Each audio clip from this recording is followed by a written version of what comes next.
안녕하세요. 미국 주식하는 임겐입니다. 오늘 미국장 한번 보겠습니다. 구독과 좋아요 부탁해요. 오늘 시장은 제롬 파우 의장의 매파 발언을 소화하는 와중에 노동시장이 과열된 모습을 보여주면서 3대 지수는 혼조세로 마감했습니다. 이에 이날 다우는 0.18% 하락을 했고 S&P 500은 0.14% 상승을 했는데요.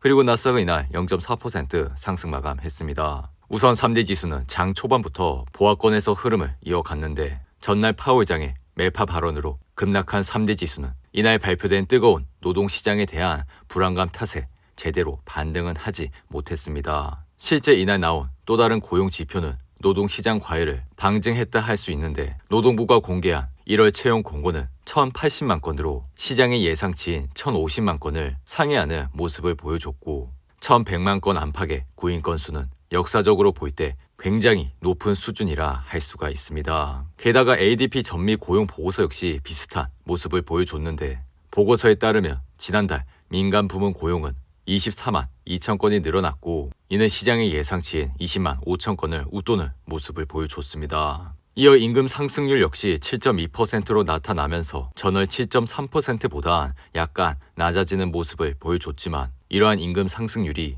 여전히 너무 높은 수준을 나타내면서 인플레이션을 빠르게 끌어내리지 못할 것이란 전망도 나오고 있는데요. 그리고 내일은 비농업 신규 고용이 발표가 되는데 현재 시장은 20만 건이 나올 것이라 예상을 하고 있습니다. 하지만 만에 하나 올해 1월처럼 노동시장 과열이 확연할 경우 주식시장의 위험 선호 심리는 급격하게 악화할 가능성이 높다고 할 수 있는데요. 이에 이제 시장은 연준이 이번 달 FOMC에서 50bp 기준금리 인상에 나설 것이라는데 무게를 싣고 있습니다. 페드워치에 따르면 이날 오후 선물시장 참가자들은 연준이 이번 달 5에서 5.25%로 50bp 인상할 확률을 77.9%로 보고 있는데 이는 지난주 24.7%에서 무려 50% 이상 상승을 한 것이라 볼 수 있습니다. 그만큼 이제는 주식시장의 기준금리 공포는 확연히 커지고 있는 모습을 보여주고 있고 분위기 역시 심상치 않은 것을 확인할 수 있습니다. 덩달아 지금은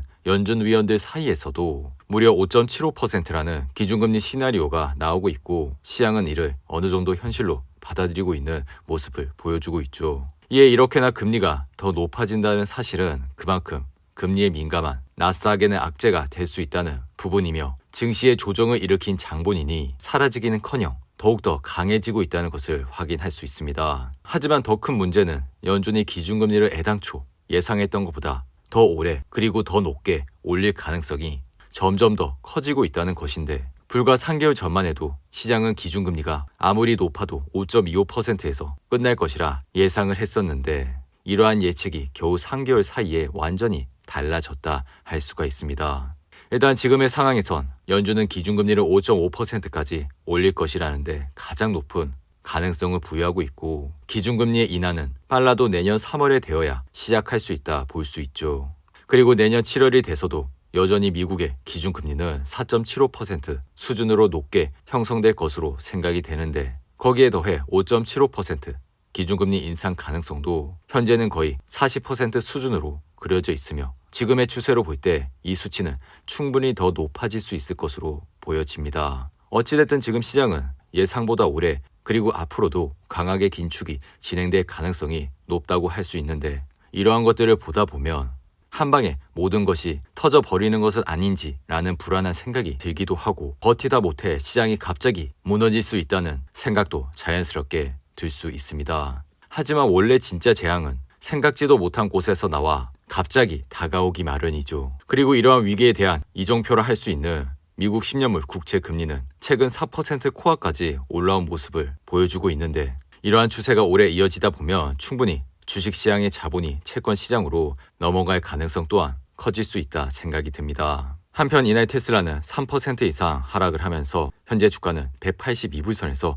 흐름을 이어가고 있는데 미국 도로교통안전국은 주행 중 운전대가 떨어진다는 두 건을 보고로 2023년 테슬라 모델 Y 12만 대에 대한 예비 조사를 시작한다고 밝혔습니다. 이들 차량은 운전대 기둥에 부착하는 볼트가 없는 채로 구매자에게 인도됐다 언급했는데 이를 계기로 테슬라는 제조 공정 평가를 위한 조사를 받게 됐습니다. 덩달아 베렌버그는 테슬라를 매수해서 보유로 하향 조정을 하면서 목표 가격은 210달러로 유지했는데 베렌버그는 테슬라가 올해 이미 52% 상승한 만큼 추가 상승 여력이 적다며 투자 의견을 이같이 하향 조정했습니다. 이어 지난해 말부터 시작된 가격 전쟁에 대한 우려가 시장에서 모두 해소되고 투자자들이 충분히 몰려 매수한 만큼 추가적인 상승 여지가 적다고 설명을 했는데 여기에 일론 머스크가 생산 속도의 약 2배에 달하는 주문을 받고 있다고 언급하면서 투자자들의 테슬라 주식 매수를 부추겼다 언급했습니다. 그럼에도 불구하고 베렌버그는 현재 투자자들이 기대하는 2024년 기준 총 마진은 25% 수준에서 테슬라가 시장 점유율을 유지해 나갈 수 있을 것이라 밝혔는데 그리고 이날 S&P 500을 보시면 0.14% 상승을 하면서 현재 지수는 3,992선에서 흐름을 이어가고 있습니다. 이어 200일 이동 평균선인 3,980선을 여전히 지지하는 모습을 보여주고 있는데 이어 이날은 나스닥 역시 0.4% 상승을 하면서 현재는 11,576선에서 흐름을 이어가고 있죠. 이어 이날 피어앤그리드 지수는 46으로 마감을 했고 WTI 가격은 1% 이상 하락을 하면서 배럴당 76.53달러의 거래를 마쳤습니다. 반면 옥시엔탈의 주가는 이날 2% 이상 상승을 하면서 현재는 62불선에서 흐름을 이어가고 있는데 투자의 기재 워렌 버핏은 옥시엔탈 주식을 4,700억 원치 추가로 매수했다 밝혔고 이에 버크셔 회사에는 지난 3일부터 7일까지 상거래일 동안 옥시엔탈 주식 약 580만 주를 매수했다 밝혔습니다. 옥시엔탈의 주가는 지난해 유가 급등에 힘입어 2배 넘게 뛰었지만 올해는 보합권에서 흐름을 유지하고 있다 볼 수가 있는데 버크셔가 이렇게 옥시엔탈 주식을 추매에 나선 건 지난달 9월 이후 5개월 만이라 할 수가 있습니다. 이에 따라 버크셔가 가진 옥시엔탈 주식은 2억 200만 주로 늘었고 지분율은 지난해 21.4%에서 22.2%로 늘어났다 할 수 있는데 이를 토대로 버크셔는 배당금으로만 한 해 1,900억 원을 받을 수 있다 했고 지난달 옥시엔탈은 배당금을 38% 인상한다 밝혔습니다. 이어 이날 애플의 주가 역시 0.84% 상승을 하면서 현재 주가는 152불선에서 흐름을 이어가고 있죠. 그리고 사무실 공유 회사인 위워크는 더 많은 현금을 조달하고 30억 달러의 부채를 구성하기 위해 투자자들과 협의 중이라고 밝힌 이후 이날 4% 이상 급등을 했습니다. 반면 스티치픽스는 전날 시장의 예상을 하회하는 실적을 발표한 이후 이날 10% 가까이 하락을 했고 유기농 식품 회사인 유나이티드 내처럴 푸드 역시 시장의 예상치를 하회하는 실적을 발표한 이후 이날 27% 가까이 하락을 했습니다. 한편 차량 공유 플랫폼 회사인 우버는 장 마감 이후 블룸버그가 화물 물류 사업부의 잠재적 분사 가능성을 저울질하고 있다 보고한 이후 2% 이상 상승을 했고 실버게이트 캐피탈은 운영을 중단할 것이라 밝힌 이후 현재 장외에서 36% 가까이 하락을 하고 있습니다. 이 같은 조치는 FTX의 붕괴 여파로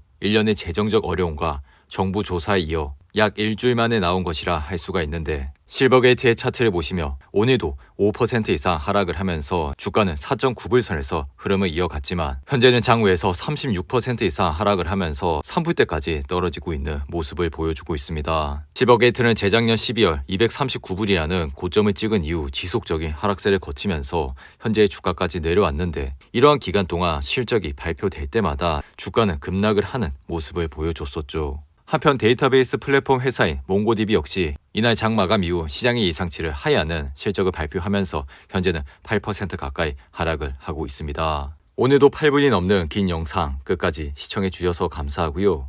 가시기 전에 구독과 좋아요 잊지 마시고 그럼 저는 다음 영상에서 찾아뵙겠습니다. 감사합니다.